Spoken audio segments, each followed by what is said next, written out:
এই কাউন্সিল দীর্ঘদিন পর হচ্ছে এবং গত 15 বছর যে ফ্যাসিস্ট সরকারের জাতাকলে বসে আমরা এখানে সাংগঠনিক কর্মকাণ্ড চালিয়েছি, তাতে এইভাবে মুক্ত পরিবেশে আমরা কখনোই সম্মেলন করতে পারিনি। তো নিঃসন্দেহে নেতাকর্মীরা অনেক আনন্দিত এবং অত্যন্ত উৎফুল্ল এবং অত্যন্ত আনন্দের সাথে তারা আজকে এই সম্মেলন পালন করছে। এখানে আমরা কিছুক্ষণের মধ্যে সম্মেলন উদ্বোধন করে ইনশাআল্লাহ সম্পূর্ণ গণতান্ত্রিক পরিবেশের মধ্য দিয়ে একটা কাউন্সিল অনুষ্ঠিত নতুন নেতৃত্ব আসবে এবং সেই নতুন নেতৃত্ব বিএনপিকে আরও গতিশীল করবে।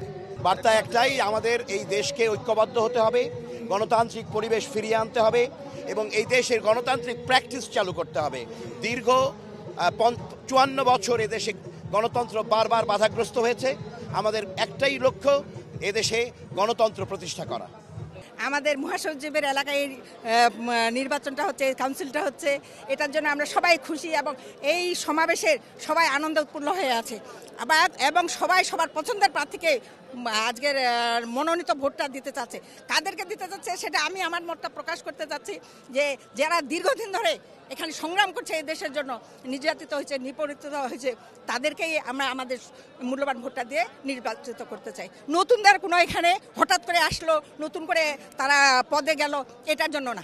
যারা দীর্ঘদিন ধরে আছে তাদেরকে আমরা আমাদের ভোট দিয়ে মূল্যায়ন করতে চাই। যারা দেশের আগামী দিনে যে ত্যাগতা, যে পরিশ্রম, যে নির্যাতন, এটাকে মূল্যায়ন করে দেশকে যে ভালোবাসে মন দিয়ে নিঃস্বার্থে যারা কাজ করছে তাদেরকে আমরা গ্রহণযোগ্য করতে চাই।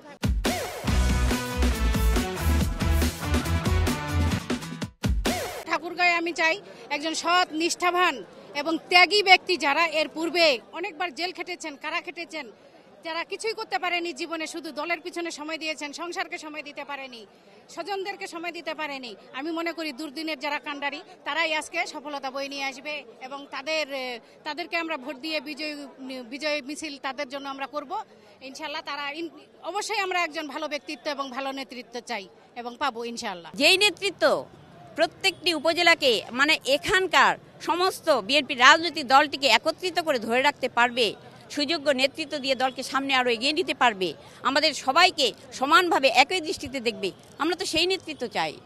যেই নেতৃত্বের পিছনে আমরা যেতে পারবো, উনি বিপদে আপদে সুখে দুঃখে সবার পাশে থাকবে। আমার তো মনে হয় এখানে শুধু একজন নয়, এখানে বেশ কয়েকজন নেতা এরকম আছে। তো যাকেই নেতৃত্ব দিবে আমরা তাকে মেনে নেব এবং আমরা জানি যে এখানে সুযোগ্য নেতা আছে, আমরা কোনো হতাশায় ভুগতেছি না। আমরা সৎযোগ্য একটা সঠিক নেতৃত্ব চাই, যে নেতৃত্ব আমাদের ঠাকুরগাঁওবাসীর আশা পূরণ করবে, উন্নয়নের ক্ষেত্রে, সুশাসনের ক্ষেত্রে। আমরা এটাই প্রত্যাশা করি।